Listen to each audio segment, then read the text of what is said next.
मेरे प्रिय आत्मा, एक छोटी सी कहानी से मैं अपनी बात शुरू करना चाहूंगा।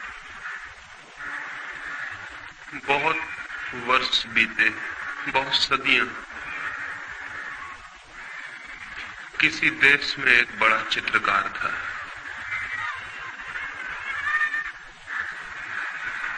वो जब अपनी युवावस्था में था, उसने सोचा कि मैं एक ऐसा चित्र बनाऊं जिसमें भगवान का आनंद झलकता हो।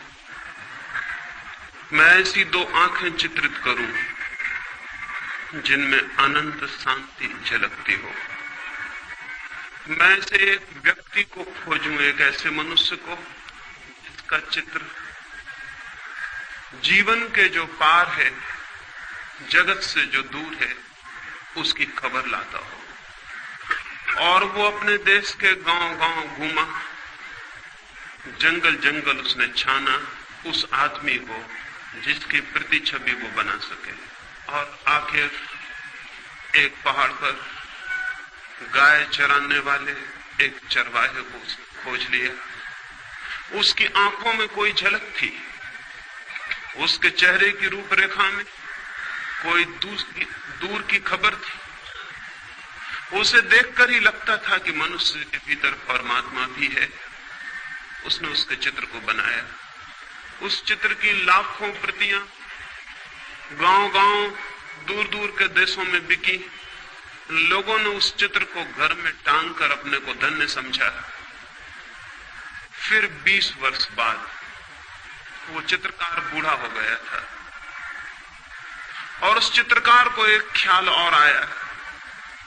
जीवन भर के अनुभव से उसे पता चला था कि आदमी में भगवान ही अगर अकेला होता तो ठीक था, आदमी में शैतान भी दिखाई पड़ता है।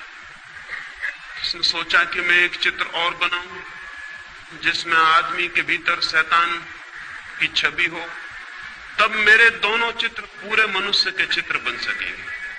वो फिर गया बुढ़ापे में, जुआ घरों में, शराब खानों में, पागल घरों में। उसने खोजबीन की उस आदमी की जो आदमी ना हो, शैतान हो, जिसकी आंखों में नरक की लपटें जलती हों, जिसके चेहरे की आकृति उस सब का स्मरण दिलाती हो जो अशुभ है, कुरूप है, असुंदर है। वो पाप की प्रतिमा की खोज में निकला। एक प्रतिमा उसने परमात्मा की बनाई थी, वो एक प्रतिमा पाप की भी बनाना चाहता था। और बहुत खोजने के बाद एक कारागृह में उसे एक कैदी मिल गया जिसने 7 हत्याएं की थी और जो थोड़े ही दिनों बाद मृत्यु की प्रतीक्षा कर रहा था, फांसी पर लटकाया जाने को। उस आदमी की आंखों में नरक के दर्शन होते थे, घृणा जैसे साक्षात थी। उस आदमी की चेहरे की रूपरेखा ऐसी थी कि वैसा कुरूप मनुष्य खोजना मुश्किल था।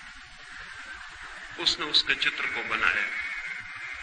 जिस दिन उसका चित्र बन के पूरा हुआ, वो अपने पहले चित्र को भी लेकर कारागृह में आया और दोनों चित्रों को पास पास रख के देखने लगा कि कौन सी कलाकृति श्रेष्ठ बनी। तय करना मुश्किल था। चित्रकार खुद भी मुग्ध हो गया था। दोनों ही चित्र अद्भुत थे। कौन सा श्रेष्ठ था कला की दृष्टि से, यह तय करना मुश्किल था। और तभी उस चित्रकार को पीछे किसी के रोने की आवाज सुनाई पड़ी। लौट के देखा तो वो कैदी जंजीरों में बंधा रो रहा है जिसकी उसने तस्वीर बनाई थी। वो चित्रकार हैरान हुआ। उसने कहा कि मेरे दोस्त, तुम क्यों रोते हो? चित्रों को देखकर तुम्हें क्या तकलीफ हुई? उस आदमी ने कहा, मैंने इतने दिन तक छिपाने की कोशिश की, लेकिन आज मैं हार गया हूं। शायद तुम्हें पता नहीं कि पहली तस्वीर भी तुमने मेरी ही बनाई थी। ये दोनों तस्वीरें मेरी। 20 साल पहले पहाड़ पर जो आदमी तुम्हें मिला था वो मैं ही। और इसलिए रोता हूं कि मैंने 20 साल में कौन सी यात्रा कर ली, स्वर्ग से नरक की, परमात्मा से पाप की। पता नहीं ये कहानी कहां तक सच हो या ना हो, लेकिन हर आदमी के जीवन में 2 तस्वीरें हैं। हर आदमी के भीतर शैतान है और हर आदमी के भीतर परमात्मा भी, और हर आदमी के भीतर नरक की भी संभावना है और स्वर्ग की भी। हर आदमी के भीतर सौंदर्य के फूल भी खिल सकते हैं और कुरूपता के गंदे डबरे भी बन सकते हैं। प्रत्येक आदमी इन दो यात्राओं के बीच निरंतर डोल रहा है। ये दो छोर हैं जिनमें से आदमी किसी को भी छू सकता है, और अधिक लोग नरक के छोर को छू लेते हैं, और बहुत कम सौभाग्यशाली हैं जो अपने भीतर परमात्मा को उखाड़ पाते हैं।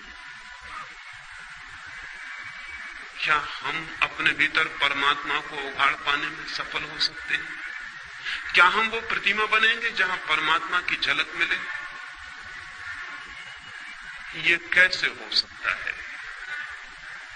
इस प्रश्न के साथ ही आज की दूसरी चर्चा में शुरू करना चाहता हूं। ये कैसे हो सकता है कि आदमी परमात्मा की प्रतिमा बने? ये कैसे हो सकता है कि आदमी का जीवन एक स्वर्ग बने, एक सुवास, एक सुगंध, एक सौंदर्य?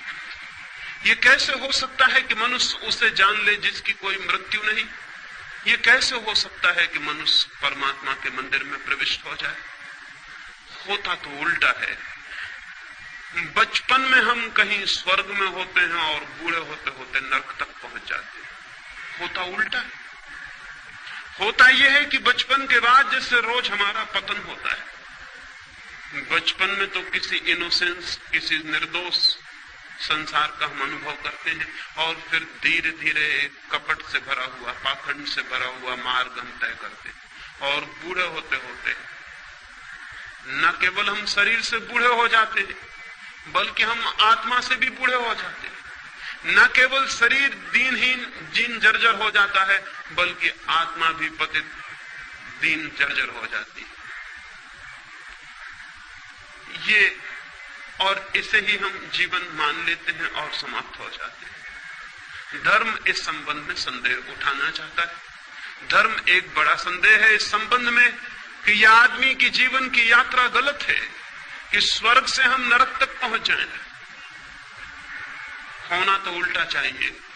जीवन की यात्रा उपलब्धि की यात्रा होनी चाहिए, कि हम दुख से आनंद तक पहुंचे, हम अंधकार से प्रकाश तक पहुंचे, हम मृत्यु से अमृत तक पहुंच जाए। प्राणों के प्राण की अभिलाषा और प्यास भी वही है। प्राणों में एक ही आकांक्षा है कि मृत्यु से अमृत तक कैसे पहुंचे। प्राणों में एक ही प्यास है कि हम अंधकार से आलोक को कैसे उपलब्ध हो। प्राणों की एक ही मांग है कि हम असत्य से सत्य तक कैसे जा सकते हैं। निश्चित ही सत्य की यात्रा के लिए, निश्चित ही स्वयं के भीतर परमात्मा की खोज के लिए व्यक्ति को ऊर्जा का एक संग्रह चाहिए, कंजर्वेशन चाहिए। व्यक्ति को शक्ति का एक संवर्धन चाहिए। उसके भीतर शक्ति इकट्ठी हो कि वो शक्ति का एक स्रोत बन जाए, तभी व्यक्तित्व को स्वर्ग तक ले जाया जा सकता है। स्वर्ग निर्बलों के लिए नहीं है। जीवन के सत्य उनके लिए नहीं है जो दीनहीन हो जाते हैं शक्ति को खोकर, जो जीवन की सारी शक्ति को खो देते हैं और भीतर दुर्बल और दीन हो जाते हैं। वे यात्रा नहीं कर सकते। उस यात्रा पर चढ़ने के लिए, उन पहाड़ों पर चढ़ने के लिए शक्ति चाहिए, और शक्ति का संवर्धन धर्म का सूत्र है। शक्ति का संवर्धन, कंजर्वेशन ऑफ एनर्जी। कैसे शक्ति इकट्ठी हो कि हम शक्ति के उबलते हुए भंडार हो जाएं, लेकिन हम तो दीनहीन जन हैं। सारी शक्ति खोकर हम धीरे धीरे निर्बल होते चले जाते। सब खो जाता है, भीतर रिक्तता रह जाती है, खाली। भीतर एक खालीपन के अतिरिक्त और कुछ भी नहीं छूटता।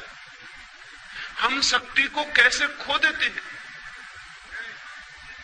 मनुष्य का शक्ति को खोने का सबसे बड़ा द्वार सेक्स है। काम मनुष्य की शक्ति के खोने का सबसे बड़ा द्वार है, जहां से वो शक्ति को खोता है। और जैसे मैंने कल आपसे कहा, कोई कारण है जिसकी वजह से वो शक्ति को खोता है। शक्ति को कोई भी खोना नहीं चाहता है। कौन शक्ति को खोना चाहता है? लेकिन कुछ झलक है उपलब्धि की, उस झलक के लिए आदमी शक्ति को खोने को राजी हो जाता है। काम के क्षणों में कुछ अनुभव है, उस अनुभव के लिए आदमी सब कुछ खोने को तैयार हो जाता है। अगर वो अनुभव किसी और मार्ग से उपलब्ध हो सके तो मनुष्य सेक्स के माध्यम से शक्ति को खोने को कभी भी तैयार नहीं हो सकता। क्या और कोई द्वार है उस अनुभव को पाने का?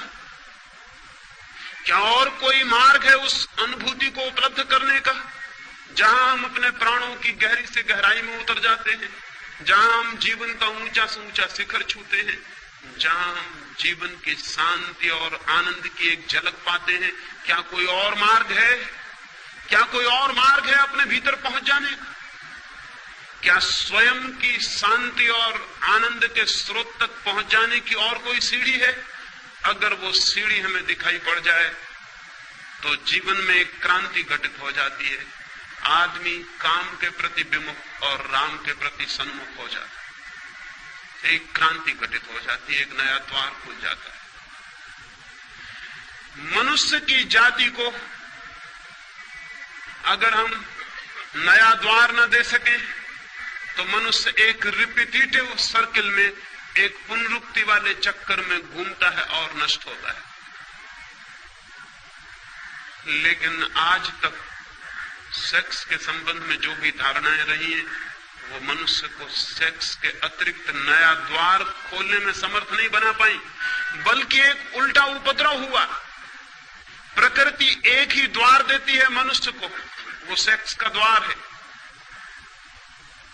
अब तक की शिक्षाओं ने वो द्वार भी बंद कर दिया और नया द्वार खोला नहीं। शक्ति भीतर घूमने लगी और चक्कर काटने लगी, और अगर नया द्वार शक्ति के लिए न मिले तो घूमती हुई शक्ति मनुष्य को विक्षिप्त कर देती है, पागल कर देती है। और विक्षिप्त मनुष्य फिर न केवल उस द्वार से जो सेक्स का सहज द्वार था निकलने की चेष्टा करता है, वो दीवालों और खिड़कियों को तोड़कर भी उसकी शक्ति बाहर बहने लगती है। वो अप्राकृतिक मार्गों से भी सेक्स की शक्ति बाहर बहने लगती है। ये दुर्घटना घटी है। ये मनुष्य जाति के बड़े से बड़े दुर्भाग्यों में से एक है।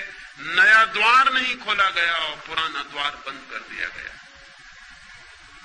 इसलिए मैं सेक्स के विरोध में, दुश्मनी के लिए, दमन के लिए अब तक जो भी शिक्षाएं दी गई हैं, उन सबके स्पष्ट विरोध में खड़ा हुआ। उन सारी शिक्षाओं से मनुष्य की सेक्सुअलिटी बढ़ी है, कम नहीं हुई, बल्कि विकृत हुई। क्या करें? लेकिन कोई और द्वार खोला जा सकता है? मैंने आपसे कल कहा, संभोग के क्षण की जो प्रतीति है, वो प्रतीति दो बातों की है, टाइमलेसनेस और इगोलेसनेस की। समय शून्य हो जाता है और अहंकार विलीन हो जाता है। समय शून्य होने से और अहंकार विलीन होने से हमें उसका एक झलक मिलती है जो हमारा वास्तविक जीवन है। लेकिन क्षण भर की झलक और हम वापस अपनी जगह खड़े हो जाते हैं, और एक बड़ी ऊर्जा, एक बड़ी वैद्युतिक शक्ति का प्रवाह है, इसमें हम खो देते हैं। फिर उस झलक की याद, स्मृति मन को पीड़ा देती रहती है। हम वापस उस अनुभव को पाना चाहते हैं, वापस उस अनुभव को पाना चाहते हैं। और वो झलक कितनी छोटी है, एक क्षण में खो जाती है। ठीक से उसकी स्मृति भी नहीं रह जाती कि क्या थी झलक, हमने क्या जाना था।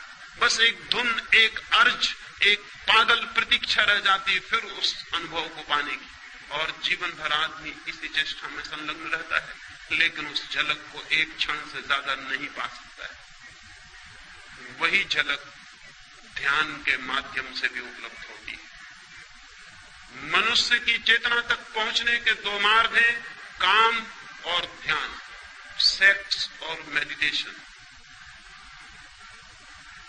सेक्स प्राकृतिक मार्ग है जो प्रकृति ने दिया हुआ है, जानवरों को भी दिया हुआ है, पक्षियों को भी दिया हुआ है, पौधों को भी दिया हुआ है, मनुष्यों को भी दिया हुआ है। और जब तक मनुष्य केवल प्रकृति के दिए हुए द्वार का उपयोग करता है, तब तक वो पशुओं से ऊपर नहीं हो सकता। वो सारा द्वार तो पशुओं के लिए भी उपलब्ध है। मनुष्यता का प्रारंभ उस दिन से होता है जिस दिन से मनुष्य सेक्स के अतिरिक्त एक नया द्वार खोलने में समर्थ हो जाता है। उसके पहले हम मनुष्य नहीं है, नाम मात्र को मनुष्य। उसके पहले हमारे जीवन का केंद्र पशु का केंद्र है, प्रकृति का केंद्र है। तब तक हम उसके ऊपर नहीं उठ पाए, उसे ट्रांसेंड नहीं कर पाए, उसका अतिक्रमण नहीं कर पाए। तब तक हम पशुओं की भांति ही जीते हैं। हमने कपड़े मनुष्यों के पहन रखे, हमने भाषा मनुष्यों की बोलते, हमने सारा रूप मनुष्यों का पैदा कर रखा है, लेकिन भीतर गहरे से गहरे मन के तल पर हम पशुओं से ज्यादा नहीं होते, नहीं हो सकते हैं। और इसलिए जरा सा मौका मिल जाए और हमारी मनुष्यता को जरा सी छूट मिल जाए तो हम तत्काल पशु हो जाते हैं। हिंदुस्तान पाकिस्तान का बंटवारा हुआ और हमें दिखाई पड़ गया कि आदमी के कपड़ों के भीतर जानवर बैठा हुआ है। हमें दिखाई पड़ गया कि वो लोग जो कल मस्जिद में प्रार्थना करते थे और मंदिर में गीता पढ़ते थे, वो क्या कर रहे हैं? वो हत्याएं कर रहे हैं, वो बलात्कार कर रहे हैं, वो सब कुछ कर रहे हैं। वही लोग जो मंदिरों मस्जिदों में दिखाई पड़ते थे, वही लोग बलात्कार करते हुए दिखाई पड़ने लगे। क्या हो गया इनको? अभी दंगा फसाद हो जाए, अभी यहां दंगा हो जाए और यही आदमी को दंगे में मौका मिल जाएगा अपनी आदमी से छुट्टी ले लेने का, और फौरन वो जो भीतर छिपा हुआ पशु है प्रकट हो जाए। वो हमेशा तैयार है, वो प्रतीक्षा कर रहा है कि मुझे मौका मिल जाए। भीड़ भाड़ में उसे मौका मिल जाता है तो वो जल्दी से छोड़ देता है अपना ख्याल, वो जो बांध बूंद के उसने रखा हुआ है। भीड़ में मौका मिल जाता है उसे भूल जाने का कि मैं भूल जाऊं अपने को। इसलिए आज तक अकेले आदमियों ने उतने पाप नहीं किए हैं जितने भीड़ में आदमियों ने पाप किए। अकेला आदमी थोड़ा डरता है कि कोई देख लेगा, अकेला आदमी थोड़ा सोचता है कि मैं ये क्या कर रहा हूं। अकेले आदमी को अपने कपड़ों की थोड़ी फिक्र होती है कि लोग क्या कहेंगे, जानवर हो। लेकिन जब बड़ी भीड़ होती है तो अकेला आदमी कहता आप कौन देखता, आप कौन पहचानता। वो भीड़ के साथ एक हो जाता है, उसकी आइडेंटिटी मिट जाती है।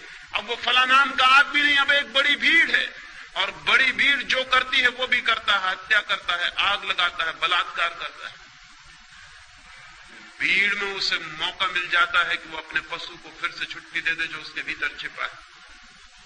और इसीलिए आदमी 10-5 वर्षों में युद्ध की प्रतीक्षा करने लगता है, दंगों की प्रतीक्षा करने लगता है। अगर हिंदू मुस्लिम का बहाना मिल जाए तो हिंदू मुस्लिम सही, अगर हिंदू मुस्लिम का ना मिले तो गुजराती मराठी भी काम कर सकता है। अगर गुजराती मराठी ना हो तो हिंदी बोलने वाला और गैर हिंदी बोलने वाला भी काम कर सकता है।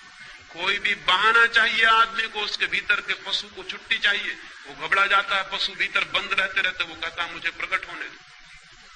और आदमी के भीतर का पशु तब तक नहीं मिटता है जब तक पशुता का जो सहज मार्ग है उसके ऊपर मनुष्य की चेतना ना उठे। पशुता का सहज मार्ग, हमारी ऊर्जा, हमारी शक्ति का एक ही द्वार है बहने का, वो है सेक्स।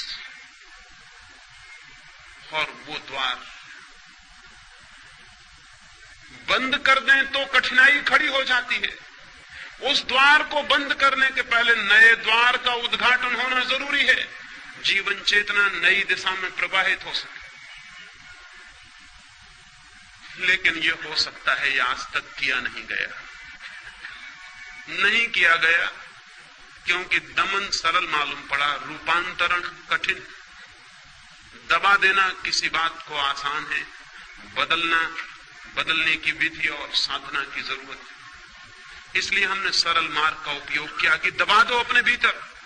लेकिन हम ये भूल गए कि दबाने से कोई चीज नष्ट नहीं होती है, दबाने से और बलशाली हो जाती। और हम ये भी भूल गए कि दबाने से हमारा आकर्षण और गहरा होता है। जिसे हम दबाते हैं वो हमारे चेतना की और गहरी परतों में प्रविष्ट हो जाता है। हम उसे दिन में दबा लेते हैं, वो सपनों में हमारे आंखों में झूलने लगता है। हम उसे रोजमर्रा दबा लेते हैं, वो हमारे भीतर प्रतीक्षा करता है कि कब मौका मिल जाए, कब मैं फूट पड़ूं, निकल पड़ूं।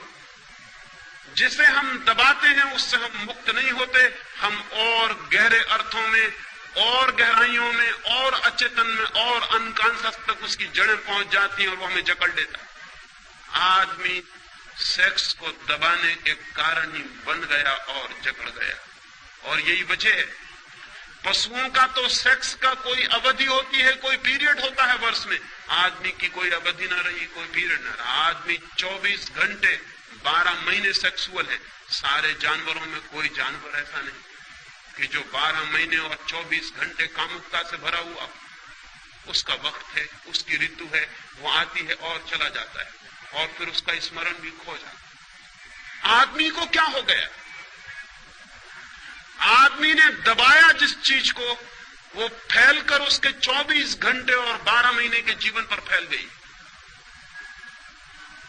कभी आपने इस पर विचार किया कि कोई पशु हर स्थिति में हर समय कामुक नहीं होता, लेकिन आदमी हर स्थिति में हर समय कामुक है। जैसे कामुकता उबल रही है, जैसे कामुकता ही सब कुछ है। ये कैसे हो गया? ये दुर्घटना कैसे संभव हुई है? पृथ्वी पर सिर्फ मनुष्य के साथ हुई है और किसी जानवर के साथ नहीं। क्यों? एक ही कारण है, सिर्फ मनुष्य ने दबाने की कोशिश की है, और जिसे दबाया वो जहर की तरह सब तक फैल गया। और दबाने के लिए हमें क्या करना पड़ा? दबाने के लिए हमें निंदा करनी पड़ी, दबाने के लिए हमें गाली देनी पड़ी, दबाने के लिए हमें अपमानजनक भावनाएं पैदा करनी पड़ी। हमें कहना पड़ा सेक्स पाप है, हमें कहना पड़ा कि सेक्स नरक है, हमें कहना पड़ा कि जो सेक्स में है वो गरेत है, निंदित है। हमें ये सारी गालियां खोजनी पड़ी, तभी हम दबाने में सफल हो सके। और हमें ख्याल भी नहीं कि इन निंदाओं और गालियों के कारण हमारा सारा जीवन जहर से भर गया। नीत्शे ने एक वचन कहा है जो बहुत अर्थपूर्ण है। उसने कहा है कि धर्मों ने जहर खिला के सेक्स को मार डालने की कोशिश की थी। सेक्स मरा तो नहीं, सिर्फ जहरीला होकर जिंदा है। मर भी जाता तो ठीक था, वो मरा नहीं।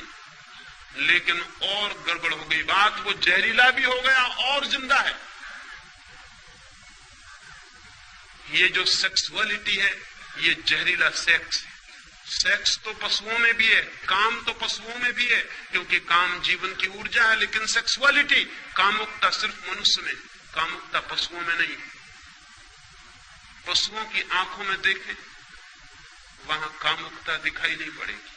आदमी की आंखों में झांके, वहां एक कामुकता का रस झलकता हुआ दिखाई पड़ेगा। इसलिए पशु आज भी एक तरह से सुंदर है, लेकिन दमन करने वाले पागलों की कोई सीमा नहीं है कि वो कहां तक बढ़ जाएंगे। मैंने कल आपको कहा था कि अगर हमें दुनिया को सेक्स से मुक्त करना है तो बच्चे और बच्चियों को एक दूसरे के निकट लाना होगा। इसके पहले कि उनमें सेक्स जागे, 14 साल के पहले वे एक दूसरे के शरीर से इतने स्पष्ट रूप से परिचित हो ले कि वो आकांक्षा विलीन हो जाए। लेकिन अमेरिका में अभी अभी एक नया आंदोलन चला है, और वो नया आंदोलन वहां के बहुत धार्मिक लोग चला रहे हैं। शायद आपको पता भी ना हो, वो नया आंदोलन बड़ा अद्भुत। वो आंदोलन ये है कि सड़कों पर गाय, भैंस, घोड़े, कुत्ता, बिल्ली को भी बिना कपड़ों के नहीं निकाला जाए, उनको कपड़े पहन के निकाला जाए। उनको भी कपड़े पहनाने चाहिए, क्योंकि नंगे पशुओं को देखकर बच्चे बिगड़ सकते। बड़े मजे की बात है, नंगे पशुओं को देखकर बच्चे बिगड़ सकते हैं। अमेरिका के कुछ नीति शास्त्री इसके बाबत आंदोलन और संगठन और संस्थाएं बना रहे हैं कि पशुओं को भी सड़कों पर नग्न नहीं लाया जा सकता। आदमी को बचाने की इतनी कोशिशें चल रही हैं, और कोशिश बचाने की जो करने वाले लोग हैं वही आदमी को नष्ट कर रहे हैं। कभी आपने ख्याल किया कि पशु अपनी नग्नता में भी अद्भुत है और सुंदर है? उसकी नग्नता में भी वो निर्दोष है, सरल और सीधा है। कभी आपको पशु नग्न है ये भी ख्याल शायद ही आया हो, जब तक कि आपके भीतर बहुत नंगापन न छिपा हो तब तक आपको पशु नंगा नहीं दिखाई पड़ सकता है। लेकिन वे जो भयभीत लोग हैं, वे जो डरे हुए लोग हैं, वे भय और डर के कारण सब कुछ कर रहे हैं आज तक, और उनके सब करने से आदमी रोज नीचे से नीचे उतरता जा रहा है। जरूरत तो यह है कि आदमी भी किसी दिन इतना सरल हो कि नग्न खड़ा हो सके, निर्दोष और आनंद से भरा हुआ।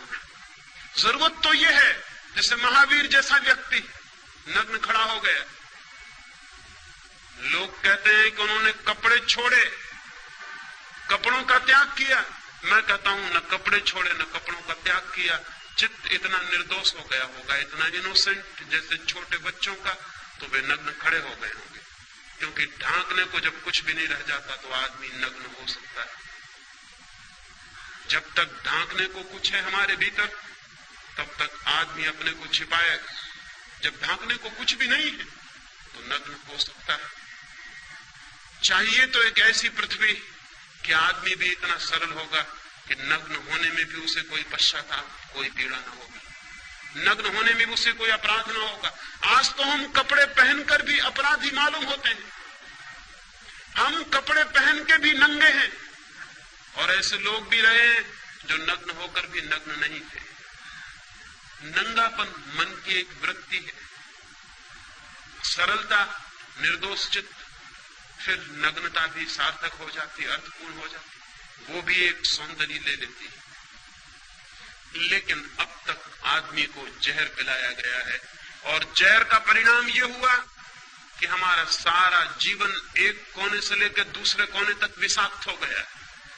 स्त्रियों को हम कहते हैं पति को परमात्मा समझना, और उन स्त्रियों को बचपन से सिखाया गया है कि सेक्स पाप, नरक। वे कल विवाहित होंगी, वे उस पति को कैसे परमात्मा मान सकेंगी जो उन्हें सेक्स में और नरक में ले जा रहा। एक तरफ हम सिखाते हैं पति परमात्मा है, और पत्नी का अनुभव कहता है कि यही पहला पापी है जो मुझे नरक में घसीट रहा है। एक बहन ने मुझे आकर कहा,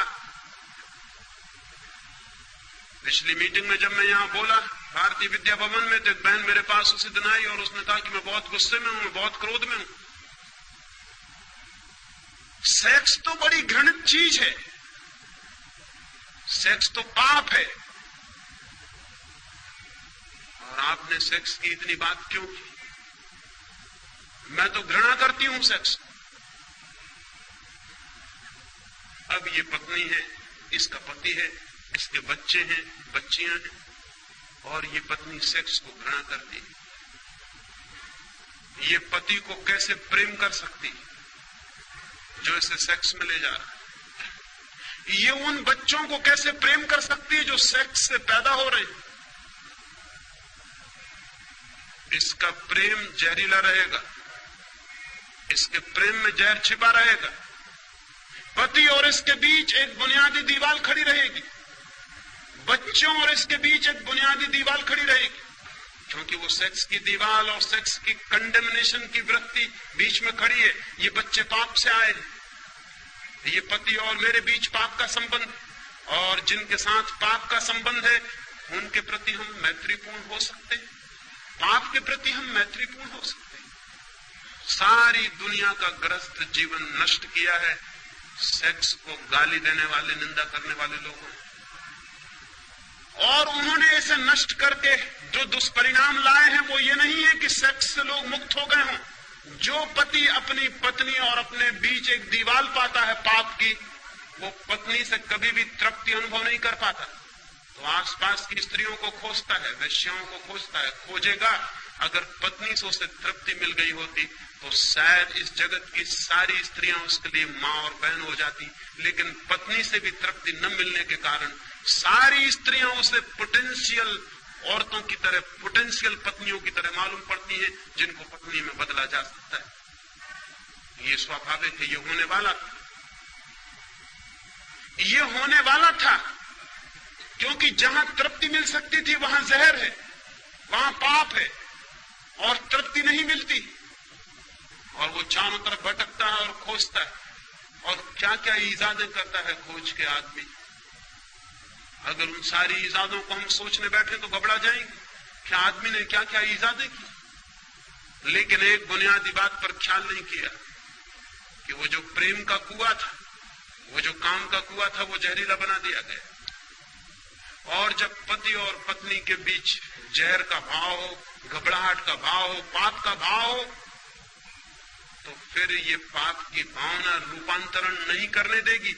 अन्यथा मेरी समझ ये है कि एक पति और पत्नी अगर एक दूसरे के प्रति समझ पूर्वक, प्रेम से भरे हुए, आनंद से भरे हुए और सेक्स के प्रति बिना निंदा के सेक्स को समझने की चेष्टा करेंगे तो आज नहीं कल उनके बीच का संबंध रूपांतरित हो जाने वाला है। ये हो सकता है कि कल वही पत्नी मां जैसी दिखाई पड़ने लगे। गांधी जी 1930 के करीब श्रीलंका गए थे, उनके साथ कस्तूरबा साथ थी। संयोजकों ने समझा कि शायद गांधी जी की मां साथ आई हुई है, क्योंकि गांधी जी कस्तूरबा को खुद भी बाही कहते थे। लोगों ने समझा कि शायद उनकी मां होगी।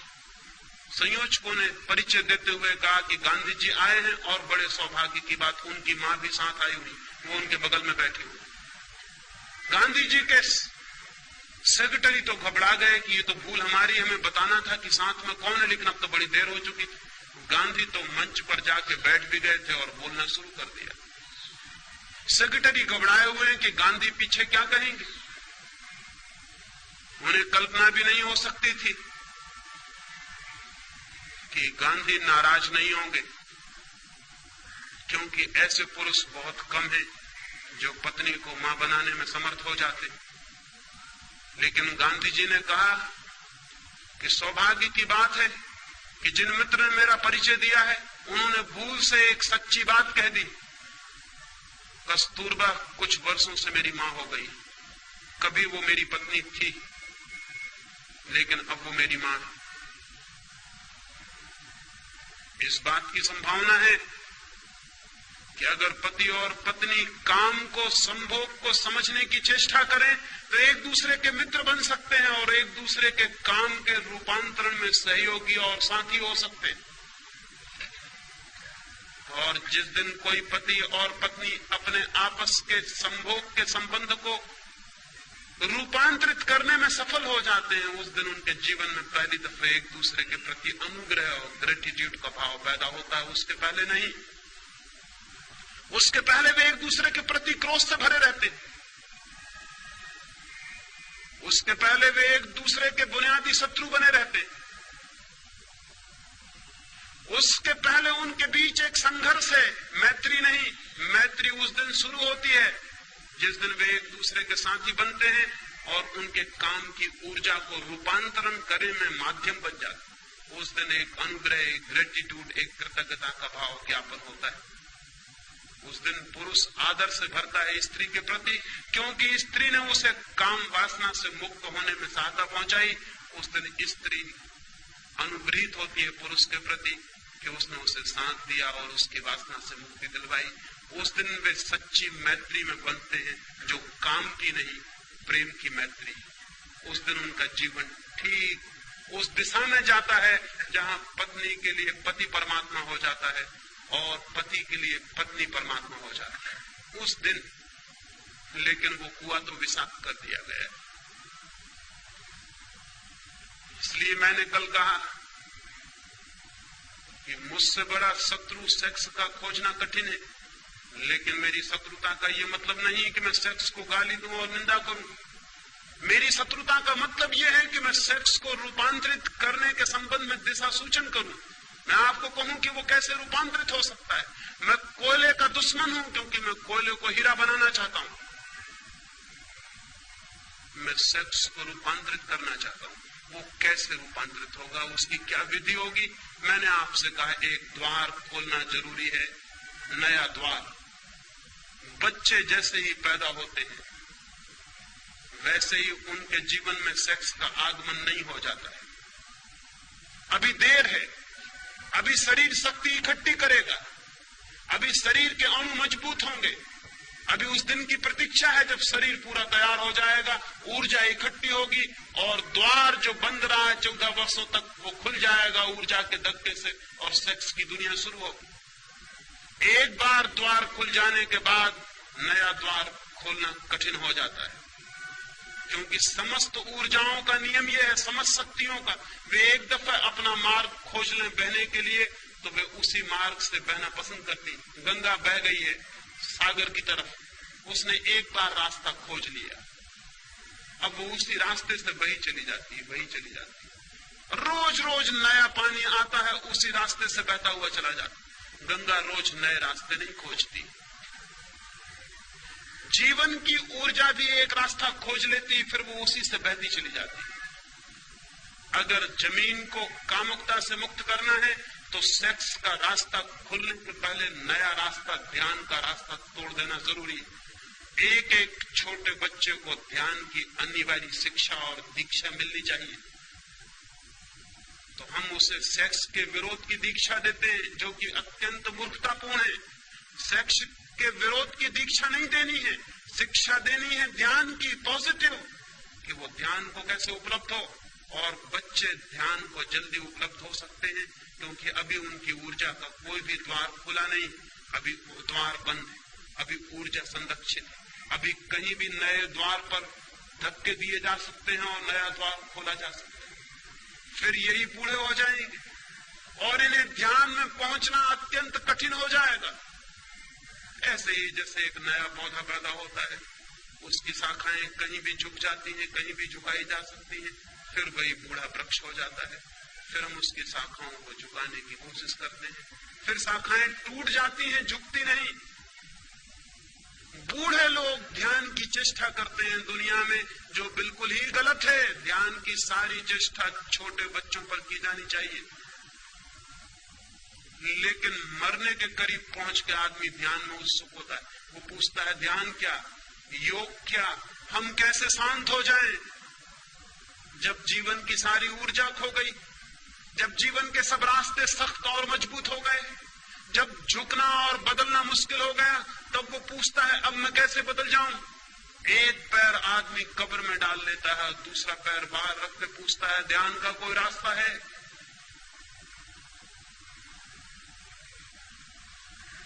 अजीब सी बात है, बिल्कुल पागलपन की बात है।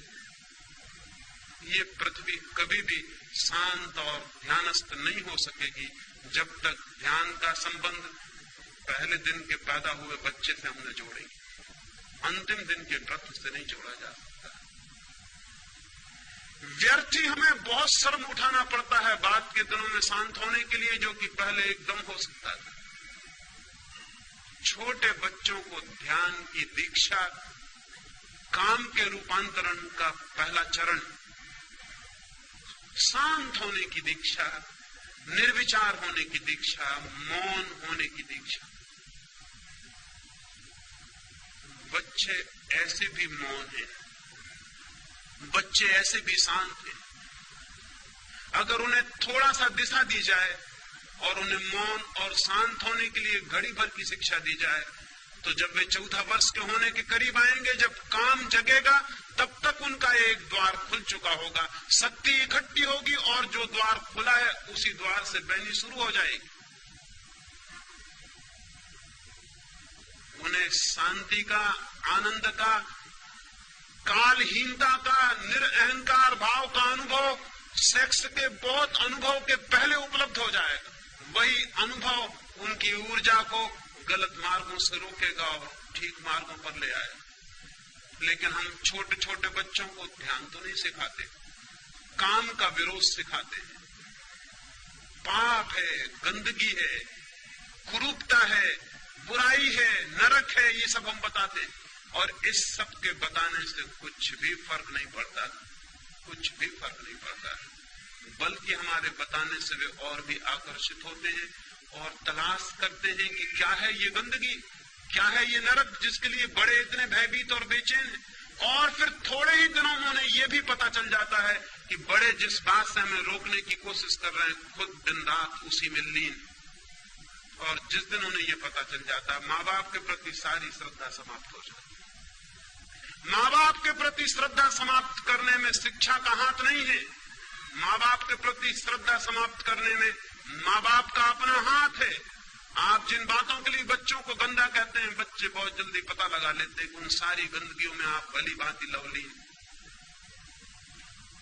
आपकी दिन की जिंदगी दूसरी है और रात की दूसरी। आप कहते कुछ हैं, करते कुछ हैं। छोटे बच्चे बहुत एक्यूट ऑब्जर्वर होते हैं, वो बहुत गौर से निरीक्षण करते रहते हैं कि क्या हो रहा है घर में। वो देखते हैं कि माँ जिस बात को गंदा कहती है, बाप जिस बात को गंदा कहता है, वही गंदी बात दिन रात घर में चल रही। इसका उन्हें बहुत जल्दी बोध हो जाता है।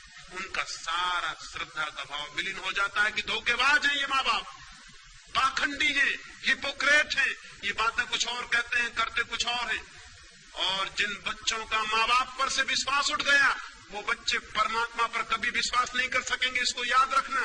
क्योंकि बच्चों के लिए परमात्मा का पहला दर्शन माँ बाप में होता है। अगर वो वही खंडित हो गया तो ये बच्चे भविष्य में नास्तिक हो जाने वाले। बच्चों को पहले परमात्मा की प्रतीति अपने माँ बाप की पवित्रता से होती है। पहली दफा बच्चे माँ बाप को ही जानते हैं निकटतम, और उनसे ही उन्हें पहली दफा श्रद्धा और रिवरेंस का भाव पैदा होता है। अगर वही खंडित हो गया तो इन बच्चों को मरते दम तक वापस परमात्मा के रास्ते पे लाना मुश्किल हो जाएगा। क्योंकि पहला परमात्मा ही धोखा दे गया, जो माँ थी, जो बाप था, वही धोखेबाज सिद्ध हुआ। आज सारी दुनिया में जो लड़के ये कह रहे हैं कि कोई परमात्मा नहीं है, कोई आत्मा नहीं, कोई मोक्ष नहीं है, धर्म सब बकवास है, उसका कारण ये नहीं है कि लड़कों ने पता लगा लिया है कि आत्मा नहीं है, परमात्मा नहीं। उसका कारण ये है कि लड़कों ने माँ बाप का पता लगा लिया है कि वो धोखेबाज। और ये सारा धोखा सेक्स के आसपास केंद्रित है। ये सारा धोखा सेक्स के केंद्र पर खड़ा हुआ है।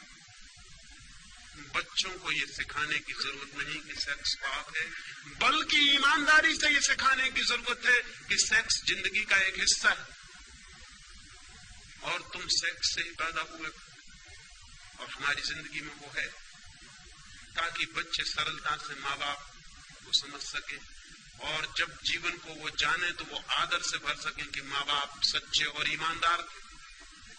उनको जीवन में आस्तिक बनाने में इससे बड़ा संबल और कुछ भी नहीं होगा कि वो अपने माँ बाप को सच्चा और ईमानदार अनुभव कर सके। लेकिन आज सब बच्चे जानते हैं कि माँ बाप बेईमान और धोखेबाज। ये बच्चे और माँ बाप के बीच एक कलह का कारण बनता है। सेक्स का दमन पति और पत्नी को तोड़ दिया है, माँ बाप और बच्चों को तोड़ दिया। नहीं, सेक्स का विरोध नहीं, निंदा नहीं, बल्कि सेक्स की शिक्षा दी जानी चाहिए। जैसे ही बच्चे पूछने को तैयार हो जाएं, जो भी जरूरी मालूम पड़े, जो उनके समझ के योग मालूम पड़े, वो सब उन्हें बता दिया जाना चाहिए, ताकि वे सेक्स के संबंध में अति उत्सुक न हो, ताकि उनका आकर्षण न पैदा हो, ताकि वो दीवाने होकर गलत रास्तों से जानकारी पाने की कोशिश न करें। आज बच्चे सब जानकारी पा लेते हैं यहाँ वहां से, गलत मार्गों से, गलत लोगों से उन्हें जानकारी मिलती है जो जीवन भर उन्हें पीड़ा देती है। और माँ बाप और उनके बीच एक मौन की दीवार होती है, जैसे माँ बाप को कुछ भी पता नहीं और बच्चों को भी कुछ पता नहीं।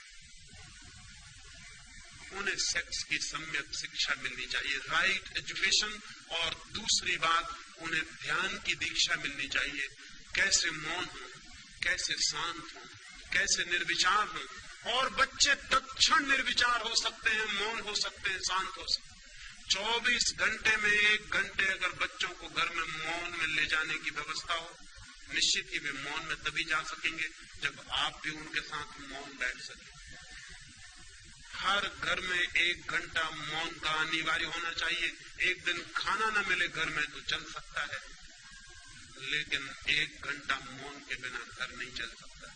वो घर झूठा है, उस घर को परिवार कहना गलत है जिस परिवार में 1 घंटे की मौन की दीक्षा नहीं। वो 1 घंटे का मौन 14 वर्षों में उस दरवाजे को तोड़ देगा, रोज धक्के मारेगा, उस दरवाजे को तोड़ देगा जिसका नाम ध्यान है। जिस ध्यान से मनुष्य को समयहीन, टाइमलेसनेस, ईगोलेसनेस, अहंकार शून्य अनुभव होता है, जहां से आत्मा की झलक मिलती है। वो झलक सेक्स के अनुभव के पहले मिल जानी जरूरी। अगर वो झलक मिल जाए तो सेक्स के प्रति अतिशय दौड़ समाप्त हो जाएगी, ऊर्जा इस नए मार्ग से बहने लगेगी। ये मैं पहला चरण कहता हूं। ब्रह्मचर्य की साधना में, सेक्स के ऊपर उठने की साधना में, सेक्स की ऊर्जा के ट्रांसफॉर्मेशन के लिए पहला चरण है ध्यान और दूसरा चरण है प्रेम। बच्चे को बचपन से ही प्रेम की दीक्षा दी जानी चाहिए। हम अब तक यही सोचते रहे हैं कि प्रेम की शिक्षा मनुष्य को सेक्स में ले जाएगी। ये बात अत्यंत भ्रांत है। सेक्स की शिक्षा तो मनुष्य को प्रेम में ले जा सकती है, लेकिन प्रेम की शिक्षा कभी किसी मनुष्य को सेक्स में नहीं ले जाती। बल्कि सच्चाई उल्टी है, जितना प्रेम विकसित होता है उतनी ही सेक्स की ऊर्जा प्रेम में रूपांतरित होकर बटनी शुरू हो जाती। जो लोग जितने कम प्रेम से भरे होते हैं उतने ही ज्यादा कामुक होंगे, उतने ही सेक्सुअल होंगे। जिनके जीवन में जितना कम प्रेम है उनके जीवन में उतनी ही ज्यादा घृणा होगी। जिनके जीवन में जितना कम प्रेम है उनके जीवन में उतना ही विद्वेष होगा। जिनके जीवन में जितना कम प्रेम है उनके जीवन में उतनी ही ईर्ष्या होगी। जिनके जीवन में जितना कम प्रेम है उतनी ही उनके जीवन में प्रतिस्पर्धा होगी। जिनके जीवन में जितना कम प्रेम है उनके जीवन में उतनी चिंता और दुख होगा। दुख, चिंता, ईर्ष्या, घृणा, द्वेष, इन सबसे जो आदमी जितना ज्यादा घिरा है उसकी शक्तियां सारी की सारी भीतर इकट्ठी हो जाती हैं। उनके निकास का कोई मार्ग नहीं रह जाता। उनके निकास का एक ही मार्ग रह जाता है, वो सेक्स। प्रेम शक्तियों का निकास बनता है। प्रेम बहाव है, क्रिएशन, सृजनात्मक है प्रेम, इसलिए वो बहता है और एक तृप्ति लाता है। वो तृप्ति सेक्स की तृप्ति से बहुत ज्यादा कीमती और गहरी। जिसे वो तृप्ति मिल गई वो फिर कंकड़ पत्थर नहीं बीनता, जिसे हीरे जवाहरात मिलने शुरू हो जाते। लेकिन घृणा से भरे आदमी को वो तृप्ति कभी नहीं मिलती। घृणा में वो तोड़ देता है चीजों को, लेकिन तोड़ने से कभी किसी आदमी को कोई तृप्ति नहीं मिलती। तृप्ति मिलती है निर्माण करने से। द्वेष से भरा आदमी संघर्ष करता है, लेकिन संघर्ष से कोई तृप्ति नहीं मिलती। तृप्ति मिलती है दान से, देने से, छीन लेने से नहीं। संघर्ष करने वाला छीन लेता है, छीनने से वो तृप्ति कभी नहीं मिलती जो किसी को दे देने से और दान से उपलब्ध होती है। महत्वाकांक्षी आदमी एक पद से दूसरे पद की यात्रा करता रहता है, लेकिन कभी भी शांत नहीं हो पाता। शांत वे होते हैं जो पदों की यात्रा नहीं बल्कि प्रेम की यात्रा करते हैं, जो प्रेम के एक तीर्थ से दूसरे तीर्थ की यात्रा करते हैं। जितना आदमी प्रेमपूर्ण होता है उतना तृप्ति, एक कंटेंटमेंट, एक गहरा संतोष, एक आनंद का भाव, एक उपलब्धि का भाव उसके प्राणों के रग रग में बहने लगता है। उसके सारे शरीर से एक रस झलकने लगता है जो तृप्ति का रस है, जो आनंद का रस है। वैसा तृप्त आदमी सेक्स की दिशाओं में नहीं जाता। जाने के लिए, रोकने के लिए चेष्टा नहीं करनी पड़ती, वो जाता ही नहीं। क्योंकि यही तृप्ति क्षण भर को सेक्स से मिलती थी, प्रेम से ये तृप्ति 24 घंटे को मिल जाती। तो दूसरी दिशा है कि व्यक्तित्व का अधिकतम विकास प्रेम के मार्गों पर होना चाहिए। हम प्रेम करें, हम प्रेम दें, हम प्रेम में जिए। और जरूरी नहीं है कि हम प्रेम मनुष्य को ही देंगे तभी प्रेम की दीक्षा होगी। प्रेम की दीक्षा तो पूरे व्यक्तित्व के प्रेम पूर्ण होने की दीक्षा है। वो तो टू बी लविंग होने की दीक्षा है। एक पत्थर को भी हम उठाएं तो ऐसे उठा सकते हैं जैसे मित्र को उठा रहे हैं, और एक आदमी का हाथ भी हम ऐसे पकड़ सकते हैं जैसे शत्रु का हाथ पकड़े हुए। एक आदमी वस्तुओं के साथ भी प्रेमपूर्ण व्यवहार कर सकता है। एक आदमी आदमियों के साथ भी ऐसा व्यवहार करता है जैसा वस्तुओं के साथ भी नहीं करना चाहिए। घृणा से भरा हुआ आदमी वस्तुएं समझता है मनुष्यों को, प्रेम से भरा हुआ आदमी वस्तुओं को भी व्यक्तित्व देता है। एक फकीर से मिलने एक जर्मन यात्री गया हुआ था। वो किसी क्रोध में होगा, उसने दरवाजे पर जोर से जूते खोल दिए। जब जूतों को पटका, धक्का दिया दरवाजे को जोर से। क्रोध में आदमी जूते भी खोलता है तो ऐसे जैसे जूते दुश्मन, दरवाजा भी खोलता है तो ऐसे जैसे दरवाजे से कोई झगड़ा हो। दरवाजे को धक्के देकर वो भीतर गया, उस फकीर से जाके नमस्कार किया। उस फकीर ने कहा कि नहीं, अभी मैं नमस्कार का उत्तर न दे सकूंगा, पहले तुम दरवाजे से और जूतों से क्षमा मांगो। उस आदमी ने कहा, पागल हो गए हैं, दरवाजों और जूतों से क्षमा? क्या उनका भी कोई व्यक्तित्व है? उस फकीर ने कहा, तुमने क्रोध करते समय कभी भी ना सोचा कि इनका कोई व्यक्तित्व है। तुमने जूते ऐसे पटके जैसे उनमें जान हो, जैसे उनका कोई कसूर हो। तुमने दरवाजा ऐसा खोला जैसे तुम दुश्मन हो। नहीं, जब तुमने क्रोध करते वक्त उनका व्यक्तित्व मान लिया तो पहले जाओ क्षमा मांग के आ जाओ, तब मैं तुमसे आगे बात करूं, अन्यथा मैं बात करने को नहीं। अब वो आदमी दूर जर्मनी से उस फकीर को मिलने गया था, इतनी सी बात पर मुलाकात ना हो सकेगी, मजबूरी थी, उसे जाके दरवाजे पर हाथ जोड़ के क्षमा मांगनी पड़ी कि मित्र क्षमा कर दो। जूतों को कहना पड़ा माफ करिए, भूल हो गई हमने जो आपको इस भांति गुस्से में खोला। उस जर्मन यात्री ने लिखा है कि लेकिन जब मैं क्षमा मांग रहा था तो पहले तो मुझे हंसी आई कि मैं क्या पागलपन कर रहा हूं, लेकिन जब मैं क्षमा मांग चुका तो मैं हैरान हुआ, मुझे एक इतनी शांति मालूम हुई जिसकी मुझे कल्पना नहीं हो सकती थी कि दरवाजे और जूतों से क्षमा मांग के शांति मिल सकती। मैं जाकर उस फकीर के पास बैठा, वो हंसने लगा और उसने कहा अब ठीक, अब कुछ बात हो सकती है, तुमने थोड़ा प्रेम जाहिर किया, अब तुम संबंधित हो सकते हो, समझ भी सकते हो, क्योंकि अब तुम प्रफुल्लित हो, अब तुम आनंद से भर गए हो।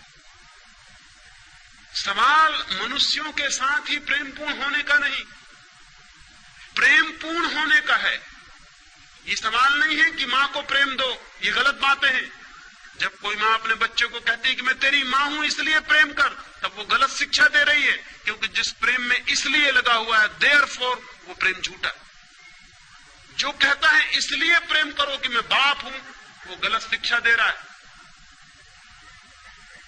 वो कारण बता रहा है प्रेम का, प्रेम अकारण होता है, प्रेम कारण सहित नहीं होता। मां कहती मैं तेरी मां हूं, मैंने तुझे इतने दिन पाला पोसा बड़ा किया इसलिए प्रेम कर, वो वजह बता रही, प्रेम खत्म हो गया। अगर वो प्रेम भी होगा तो बच्चा झूठा प्रेम दिखाने की कोशिश करेगा, क्योंकि ये मां है इसलिए प्रेम दिखाना पड़ेगा। नहीं, प्रेम की शिक्षा का मतलब है प्रेम का कारण नहीं, प्रेम पूर्ण होने की सुविधा और व्यवस्था कि बच्चा प्रेमपूर्ण हो सके। जो मां कहती मुझसे प्रेम कर क्योंकि मैं मां हूं, वो प्रेम नहीं सिखा रही। उसे ये कहना चाहिए कि ये तेरा व्यक्तित्व, ये तेरे भविष्य, ये तेरे आनंद की बात है कि जो भी तेरे मार्ग पे पड़ जाए तू उससे प्रेमपूर्ण हो। पत्थर पड़ जाए, फूल पड़ जाए, आदमी पड़ जाए, जानवर पड़ जाए, ये सवाल जानवर को प्रेम देने का नहीं, फूल को प्रेम देने का नहीं, मां को प्रेम देने का नहीं, तेरे प्रेमपूर्ण होने का है, क्योंकि तेरा भविष्य इस पर निर्भर करेगा कि तू कितना प्रेमपूर्ण है, तेरा व्यक्तित्व कितना प्रेम से भरा हुआ है, उतना तेरे जीवन में आनंद की संभावना बढ़ेगी। प्रेमपूर्ण होने की शिक्षा चाहिए मनुष्य को, तो वो कामुकता से मुक्त हो सकता है। लेकिन हम तो प्रेम की कोई शिक्षा नहीं देते, हम तो प्रेम का कोई भाव पैदा नहीं करते। हम तो प्रेम के नाम पर भी जो बातें करते हैं वो झूठी सिखाते हैं उनको। क्या आपको पता है कि एक आदमी एक के प्रति प्रेमपूर्ण और दूसरे के प्रति घृणापूर्ण हो सकता है? यह असंभव है। प्रेमपूर्ण आदमी प्रेमपूर्ण होता है, आदमियों से कोई संबंध नहीं है उस बात का। अकेले में बैठता है तो भी प्रेमपूर्ण होता है, कोई नहीं होता तो भी प्रेमपूर्ण होता है। प्रेमपूर्ण होना उसके स्वभाव की बात है, वो आपसे संबंधित होने का सवाल नहीं। क्रोधी आदमी अकेले में भी क्रोधपूर्ण होता है, घृणा से भरा आदमी अकेले में भी घृणा से भरा होता है। वो अकेले भी बैठा है तो आप उसको देख के कह सकते हैं कि यह आदमी क्रोधी है, हालांकि वो किसी पर क्रोध नहीं कर रहा है, लेकिन उसका सारा व्यक्तित्व क्रोधी। प्रेमपूर्ण आदमी अगर अकेले में बैठा है तो आप कहेंगे यह आदमी कितने प्रेम से भरा हुआ बैठा। फूल एकांत में खिलते हैं जंगल के तो वहां भी सुगंध बिखेरते रहते हैं, चाहे कोई सूंघने वाला हो या ना हो। रास्ते से कोई निकले या निकले, फूल सुगंधित होता रहता है। फूल का सुगंधित होना स्वभाव है, इस भूल में आप मत पड़ना कि आपके लिए सुगंधित हो रहा है। प्रेमपूर्ण होना व्यक्तित्व बनाना चाहिए, वो हमारा व्यक्तित्व हो, इससे कोई संबंध नहीं कि वो किसके प्रति। लेकिन जितने प्रेम करने वाले लोग हैं वो सोचते हैं कि मेरे प्रति प्रेमपूर्ण हो जाओ और किसी के प्रति नहीं, और उनको पता नहीं कि जो सबके प्रति प्रेमपूर्ण नहीं वो किसी के प्रति प्रेमपूर्ण नहीं हो सकता। पत्नी कहती पति से मुझे प्रेम करना बस, फिर आ गया स्टॉप, फिर इधर उधर कहीं देखना मत, फिर और कहीं तुम्हारे प्रेम की जरा सी धारा न बहे, बस प्रेम यानी इस तरफ। और उस पत्नी को पता नहीं कि ये प्रेम झूठा वो अपने हाथ से किए ले रही। जो पति प्रेमपूर्ण नहीं है हर स्थिति में हर एक के प्रति, वो पत्नी के प्रति भी प्रेमपूर्ण कैसे हो सकता है? प्रेमपूर्ण 24 घंटे के जीवन का स्वभाव। वो ऐसी कोई बात नहीं कि हम किसी के प्रति प्रेमपूर्ण हो जाएं और किसी के प्रति प्रेमहीन हो जाएं। लेकिन आज तक मनुष्यता इसको समझने में समर्थ नहीं हो पाई। बाप कहता है कि मेरे प्रति प्रेमपूर्ण, लेकिन घर में जो चपरासी है उसके प्रति वो तो नौकर। लेकिन उसे पता नहीं कि जो बेटा एक बूढ़े नौकर के प्रति प्रेमपूर्ण नहीं हो पाया है, वो बूढ़ा नौकर भी किसी का बाप है। वो आज नहीं कल जब उसका बाप भी बूढ़ा हो जाएगा, उसके प्रति भी प्रेमपूर्ण नहीं रह जाएगा। तब ये बाप पछताएगा कि मेरा लड़का मेरे प्रति प्रेमपूर्ण नहीं। लेकिन इस बाप को पता ही नहीं कि लड़का प्रेमपूर्ण हो सकता था उसके प्रति भी, अगर जो भी आसपास थे सबके प्रति प्रेमपूर्ण होने की शिक्षा दी गई होती तो वो इसके प्रति भी प्रेमपूर्ण होता। प्रेम स्वभाव की बात है, संबंध की बात नहीं। प्रेम रिलेशनशिप नहीं है। प्रेम है स्टेट ऑफ माइंड, वो मनुष्य के व्यक्तित्व का भीतरी अंग। तो हमें प्रेमपूर्ण होने की दूसरी दीक्षा दी जानी चाहिए एक एक चीज के प्रति। अगर बच्चा एक किताब को भी गलत ढंग से रखे तो गलती बात है, उसे उसी क्षण टोकना चाहिए कि तुम्हारे व्यक्तित्व के लिए शोभादायक नहीं कि तुम इस भांति किताब को रखो। कोई देखेगा, कोई सुनेगा, कोई पाएगा कि तुम किताब के साथ दुर्व्यवहार किए हो, तुम एक कुत्ते के साथ गलत ढंग से पेश आए हो। ये तुम्हारे व्यक्तित्व की गलती है। एक फकीर के बाबत मुझे ख्याल आता है। एक छोटा सा फकीर का झोपड़ा था। रात थी, जोर से वर्षा होती थी। रात के 12 बजे होंगे। फकीर और उसकी पत्नी दोनों सोते थे। किसी आदमी ने दरवाजे पर दस्तक दी। छोटा था झोपड़ा, कोई शायद शरण चाहता है। उसकी पत्नी से उसने कहा कि द्वार खोल दे। कोई द्वार पर खड़ा है, कोई यात्री, कोई अपरिचित मित्र। सुनते हैं उसकी बात। उसने कहा कोई अपरिचित मित्र। हमारे तो जो परिचित हैं वो भी मित्र नहीं होते। उसने कहा कोई अपरिचित मित्र। ये प्रेम का भाव। कोई अपरिचित मित्र द्वार पर खड़ा है, द्वार खोल। उसकी पत्नी ने कहा लेकिन जगह तो बहुत कम है, हम 2 के लायक ही मुश्किल से है। कोई तीसरा आदमी भीतर आएगा तो हम क्या करेंगे? उस फकीर ने कहा पागल, ये किसी अमीर का महल नहीं है कि छोटा पड़ जाए। ये गरीब की झोपड़ी। अमीर का महल छोटा पड़ जाता है हमेशा। एक मेहमान आ जाए तो महल छोटा पड़ जाता है। ये गरीब की झोपड़ी है। उसकी पत्नी ने कहा इसमें झोपड़ी, अमीर और गरीब का क्या सवाल, जगह छोटी है। उस फकीर ने कहा जहां दिल में जगह बड़ी हो वहां झोपड़ा महल की तरह मालूम होता है, और जहां दिल में छोटी जगह हो वहां झोपड़ा। तो क्या महल भी छोटा और झोपड़ा हो जाता? द्वार खोल दे। द्वार पर खड़े हुए आदमी को वापस कैसे लौटाया जा सकता है? अभी हम दोनों लेटे थे, अब 3 लेट नहीं सकेंगे, तीनों बैठेंगे। बैठने के लिए काफी जगह है। मजबूरी थी, पत्नी को दरवाजा खोल देना पड़ा। एक मित्र आ गया, पानी से भीगा हुआ, उसके कपड़े बदले। फिर वो तीनों बैठ के गपशप करने लगे। दरवाजा फिर बंद है। फिर किन्हीं 2 आदमियों ने दरवाजे पे दस्तक दी। अब उस फकीर ने उस मित्र को कहा, वो दरवाजे के पास था, कि दरवाजा खोल दो, मालूम होता है कोई आया। उस आदमी ने कहा कैसे खोल दो दरवाजा, जगह कहाँ है यहाँ? वो आदमी अभी 2 घड़ी पहले आया था खुद, और भूल गया ये बात कि जिस प्रेम ने मुझे जगह दी थी वो मुझे जगह नहीं दी थी। प्रेम था उसके भीतर, इसलिए जगह दी थी। अब फिर कोई दूसरा आ गया, फिर जगह बनानी पड़ेगी। लेकिन उस आदमी ने कहा नहीं, दरवाजा खोलने की जरूरत नहीं, मुश्किल से हम 3 बैठे हुए। वो फकीर हंसने लगा। उसने कहा बड़े पागल हो, मैंने तुम्हारे लिए जगह नहीं की थी, प्रेम था इसलिए जगह की थी। प्रेम अब भी है, वो तुम पर चुप गई, नहीं गया और समाप्त नहीं हो गया। दरवाजा खोलो। अभी हम दूर दूर बैठे हैं, फिर हम पास पास बैठ जाएंगे। पास पास बैठने के लिए काफी जगह है, और रात ठंडी है, पास पास बैठने में आनंद ही और होगा। दरवाजा खोलना पड़ा। 2 आदमी भीतर आ गए। फिर वे पास पास बैठ के गपशप करने लगे, और थोड़ी देर बीती है और रात आगे बढ़ गई और वर्षा हो रही, और एक गधे ने आके सिर लगाया दरवाजे से, पानी में भीग गया है। वो रात शरण चाहता है। उस फकीर ने कहा कि मित्रों, वो 2 मित्र दरवाजे पर बैठे हुए थे जो पीछे आए थे, दरवाजा खोल दो। कोई अपरिचित मित्र फिर आ गया। उन लोगों का ये मित्र वगैरह नहीं है, ये गधा है, इसके लिए जगह खोलने की कोई जरूरत नहीं।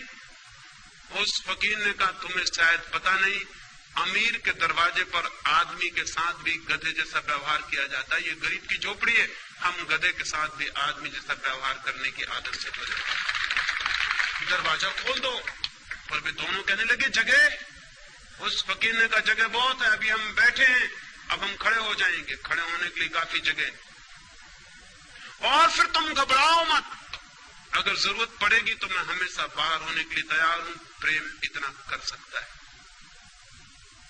एक लविंग एटीट्यूड, एक प्रेमपूर्ण हृदय बनाने की जरूरत है।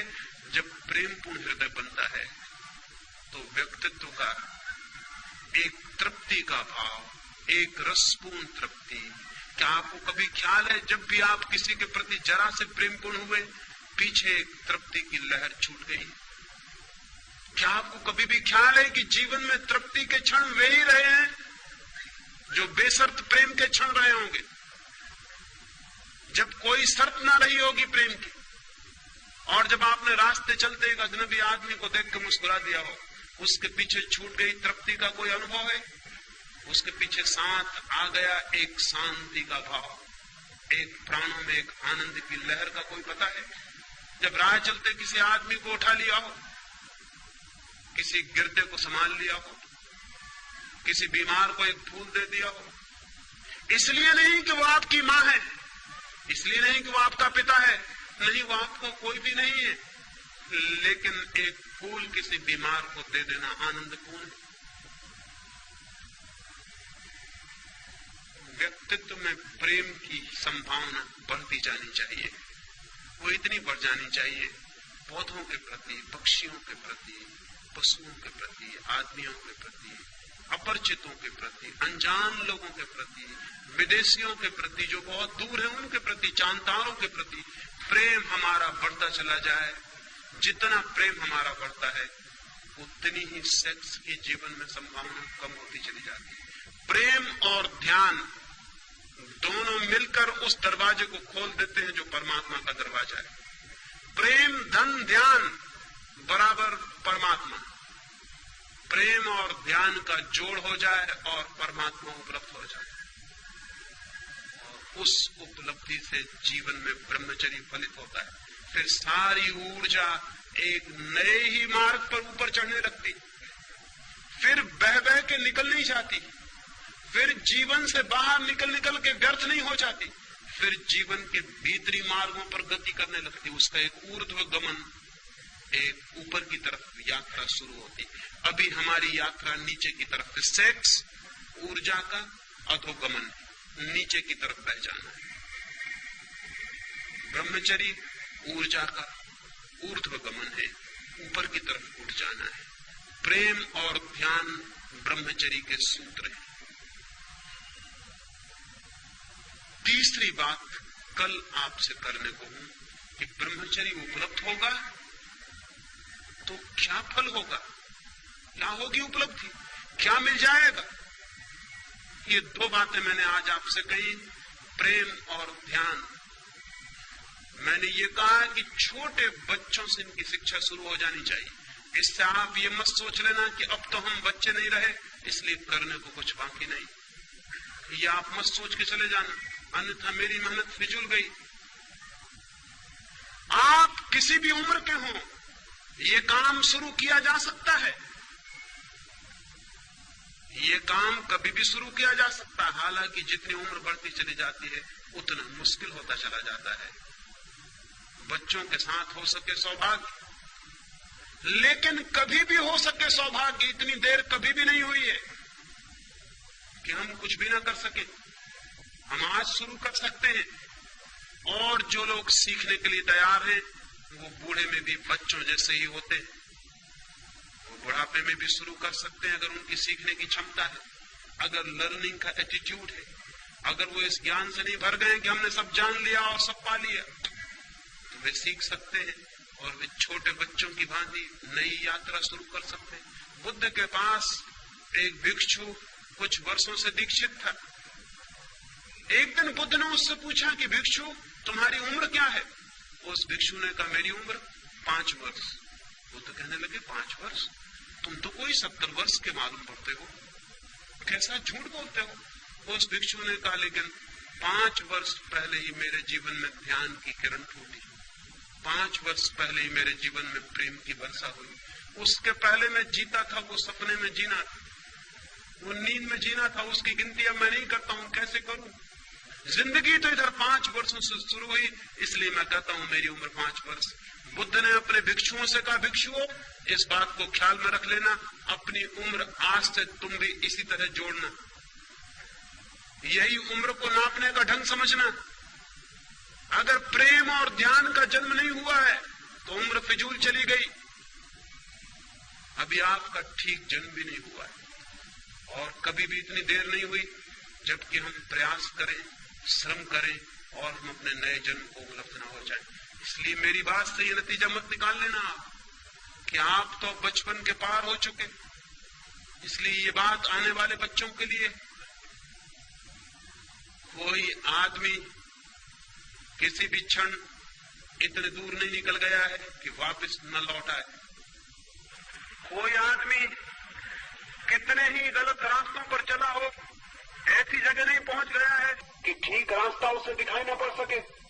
कोई आदमी कितने ही हजारों वर्षों से अंधकार में रह रहा हो, इसका मतलब ये नहीं है कि वो दिया जलाएगा तो अंधकार कहेगा कि मैं 1000 वर्ष पुराना हूं इसलिए नहीं टूटता।